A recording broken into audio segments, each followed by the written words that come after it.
তো আমরা কে মুসলিম কে হিন্দু এটা আমাদের বিষয় নয়।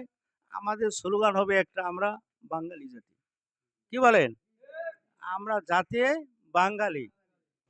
আর জাতির পিতা নিয়া চেয়ারম্যান সাহেব একটু কথা বলছেন। তো বিষয়টা হলো এরকম রাষ্ট্র যদি ভিন্ন হইতে চায় আর পিতা হইতে চায় তাহলে তো এরকম পিতা হইতেই থাকবে, একজনের একাধিক পিতা হয়ে যাবে। তো মূলত এই স্বাধীনতার স্থপতি বঙ্গবন্ধু শেখ মুজিবুর রহমান, এটা তো অবিশ্বাস করা যায় না। তার ডাকে, তার নেতৃত্বে এর দেশ স্বাধীন হয়েছে। আর জাতির পিতা তো ইব্রাহিম আলাইহিস সালাম।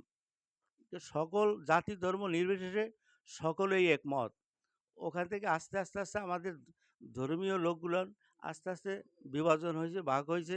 বিভিন্ন ধর্মের মানুষ আছে। যাই হোক, আপনাদের কাছে আমরা আছি, বিগত দিনে ছিলাম, আবার এখন আছি, আবার সামনে আমরা থাকব।